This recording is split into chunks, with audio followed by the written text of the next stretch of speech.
Buenos días, profesora. Mi grupo, que está conformado por Yuleisi Andrade, Mel Serrano, Ceilín Morales, Jessy Santos y mi persona, Keili Lescano, tenemos el gusto de hablarles sobre la amnesia.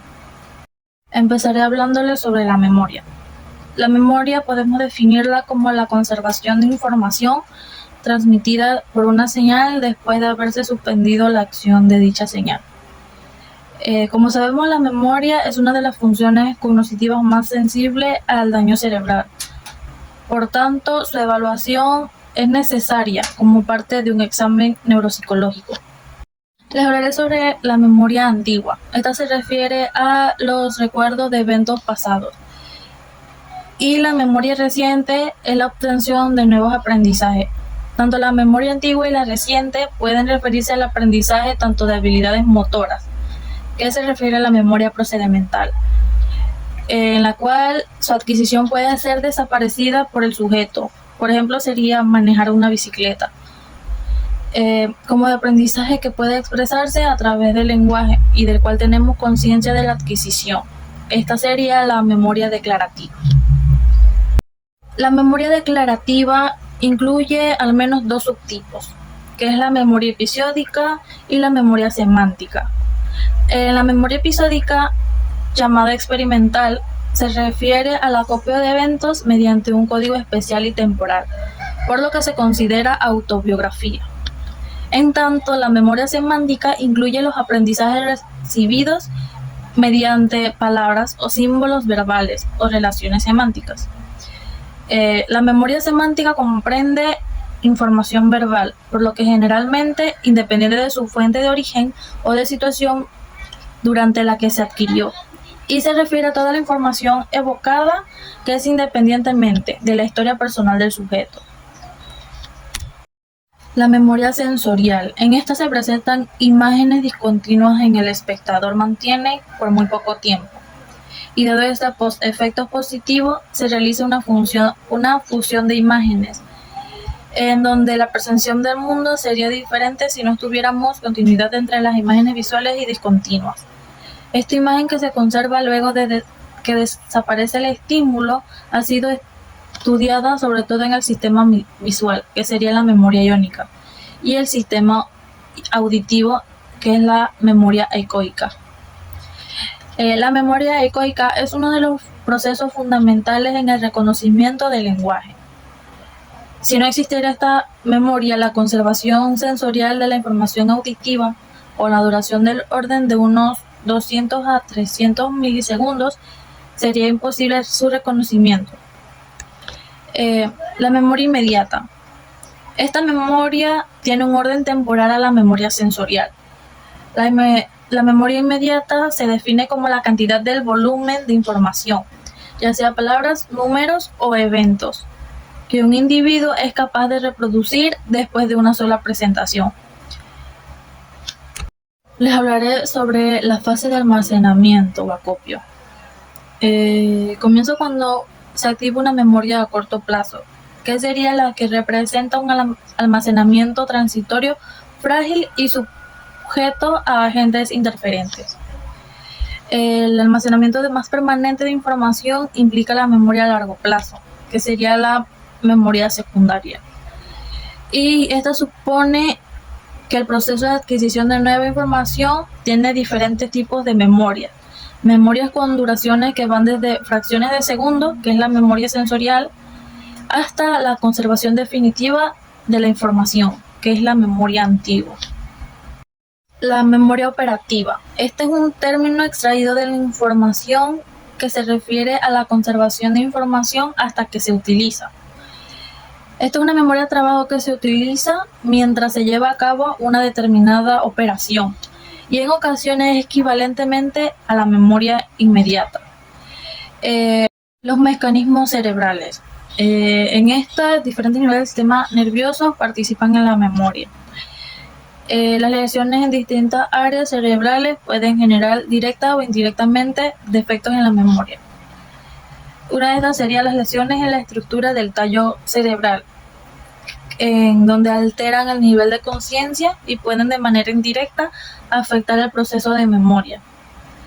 Las lesiones en la estructura del sistema límbico como el hipocampo, la amígdala y los cuerpos mamilares y algunos núcleos del tálamo. Afectan principalmente el proceso de almacenamiento de información nueva.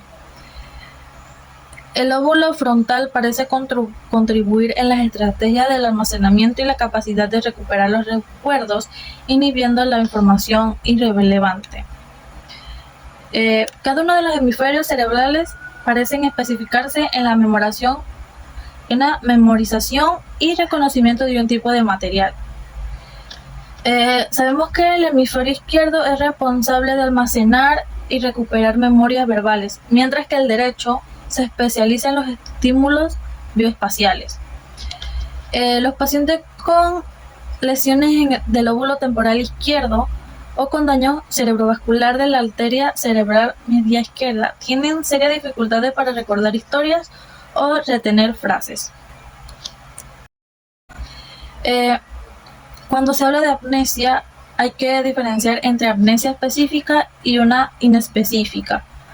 La amnesia específica se refiere a un defecto amnésico, solo para estímulos de una modalidad determinada. Ejemplo sería el olvido de nombres, de movimientos, etc. Mientras que la amnesia inespecífica se refiere a una amnesia de la información de todas las modalidades. En la amnesia específica es producida por lesiones de corteza cerebral. Y la amnesia inespecífica se deben a las lesiones de las estructuras mesiales del lóbulo temporal. Estas serían como el hipocampo, los cuerpos mamilares, algunos núcleos del tálamo y también se les llama la amnesia diencefálicas o axiales. Síndrome de Korsakoff. Este síndrome aparece aproximadamente en un 10% de los pacientes alcohólicos. También se puede observar en los problemas de anorexia y desorden gastrointestinales por defecto de la absorción de la tiamina. Hasta 1928, Gamper observó que el síndrome de Korsakoff era en realidad la continuación de la encefalopatía de Wernicke. Con dosis apropiadas de la tiamina puede evolucionar hacia una mejoría. De lo contrario, puede desarrollarse el síndrome de Korsakoff, que consiste en un déficit importante de memoria. Si este es el caso, el paciente presenta una amnesia anterograda grave, a menudo acompañada con la confabulación, es decir, las lagunas de memoria llenas con relatos de experiencias pasadas que son ajustadas a la realidad del sujeto. En la fase aguda del síndrome casi siempre presenta la confabulación, que tiende a desaparecer en los pacientes crónicos. Los pacientes presentan un déficit en el proceso de almacenamiento de la nueva información, pues el material recién se olvida con rapidez y no permanece en el tiempo suficiente para su consolidación. Características del síndrome de Korsakoff. Comenzamos con la amnesia anterograda grave, la confabulación, la amnesia retrograda, la desorientación y confusión, los cambios comportamentales y los defectos atencionales. Los pacientes con síndrome de Wernicke-Korsakoff presentan en sus inicios un estado confusional agudo, durante que pueden mostrar inatención, se desorientan con facilidad y confunden a las personas. El pronóstico suele ser limitado. La recuperación mayor ocurre en los primeros 2 meses y son aproximadamente el 50% de los pacientes presentan recuperación importante. Las lesiones que producen este síndrome abarcan en forma bilateral las estructuras subcorticales, en especial los cuerpos mamilares y los núcleos dorsomediales del tálamo. Las lesiones estructurales también producen amnesia de Korsakoff. Casi todos los pacientes presentan, además de las lesiones de la corteza cerebral, el cerebelo, el hipotálamo y el tallo cerebral. El síndrome puede iniciarse como una encefalopatía de Wernicke y convertirse gradualmente en un síndrome amnésico. La amnesia hipocámbica. Esta se trata de las lesiones bilaterales del hipocampo y la amígdala. Producen una amnesia anterograda grave acompañada de una amnesia retrograda, que puede afectar la información adquirida de 1 a 3 años antes que aparecieran. En cambio, los recuerdos antiguos se mantienen intactos. La amnesia de estos pacientes es evidente tanto en la información episódica como en la semántica. Su capacidad de memoria es inmediata, es normal y logran mantener la información en la memoria operativa. Sin embargo, una vez que dirigen su atención a otro tópico, la información se pierde. Las pruebas de inteligencia descubren por lo común una capacidad intelectual normal.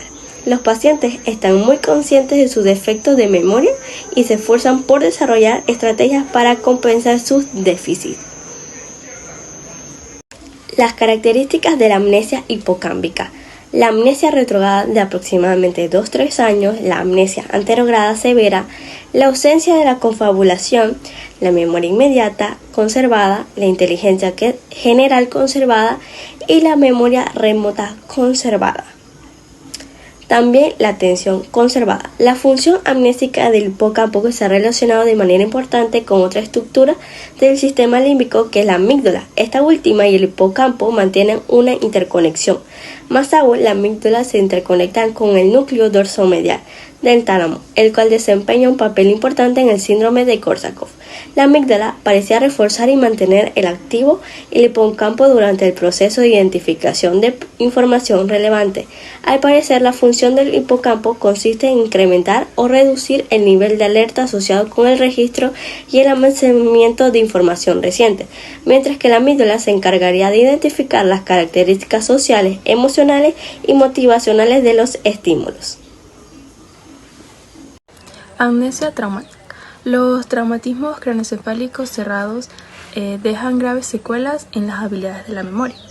Por la configuración del cráneo, los lóbulos frontal y temporal son las áreas más susceptibles de sufrir daño, razón por la cual el síndrome postraumático se atribuye a las lesiones en la base del lóbulo frontal y en la cara interna del lóbulo temporal. Los pacientes con daño cerebral secundario a la aceleración y desaceleración del cerebro dentro del cráneo suelen presentar alteraciones de la memoria. Si el daño es leve, produce una difusión azonal transitoria que ocasiona una amnesia breve. Por el contrario, cuando el daño implica desgarramiento azonal grave, se producen alteraciones permanentes de la memoria. La investigación sobre amnesia postraumática comenzó en el siglo XX y ha centrado en la relación entre la gravedad del trauma y la memoria y conciencias alteradas. Los pacientes con ICE grave experimentan un periodo de estupor después de perder la conciencia y cuando recuperan la conciencia. Tienen desorientación temporal y espacial acompañada de amnesia anterrógrada y retrógrada.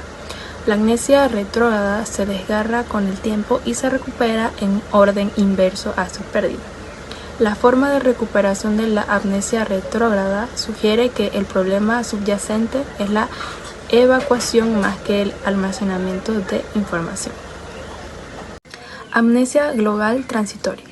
Este tipo de amnesia se caracteriza por la pérdida súbita de la memoria para acontecimientos recientes, amnesia anterrógrada, la cual suele durar varias horas y está asociada con cierta amnesia retrógrada, usualmente varios días. Durante el episodio, el paciente conserva su identidad personal y manifiesta plejibilidad y sentimiento de extrañeza y ansiedad ante el efecto amnésico.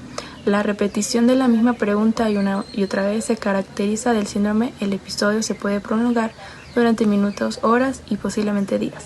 La amnesia retrógrada se puede extender a meses e incluso años, pero se va reduciendo conforme disminuye la amnesia anterrógrada. No es usual hallar signos neurológicos asociados. Asimismo, en el caso de ATG, la ejecución en pruebas sensibles a disfunción frontal es normal. Durante la fase aguda se encuentran efectos significativos, tanto en la memoria episódica anterrógrada como retrógrada, y se conserva relativamente el conocimiento somático y personal. La amnesia retrógrada se recupera antes que la amnesia anterrógrada, y la memoria episódica anterrógrada se recupera poco a poco. Estaré hablando sobre la amnesia en las demencias. Se sabe que los defectos de memoria constituyen la alteración neuropsicológica más frecuente asociada con las demencias. En el caso de la demencia de tipo Alzheimer, en la que el paciente inicia con un deterioro cognitivo con la pérdida progresiva de la memoria reciente, en particular la episódica. Cuando se consolida la enfermedad, este defecto se transforma en una amnesia total, tanto anterógrada como retrógrada. El paciente comienza a recordar solo eventos sucedidos hace 30 años o más, y en su lenguaje aparecen defectos de memoria verbal, pues se le olvidan palabras del lenguaje conversacional y presenta una franca anomia de tareas de denominación. En estos cuadros de deterioro cognitivo generalizado se altera todo el proceso de memoria y disminuye la capacidad de memoria inmediata a corto o largo plazo.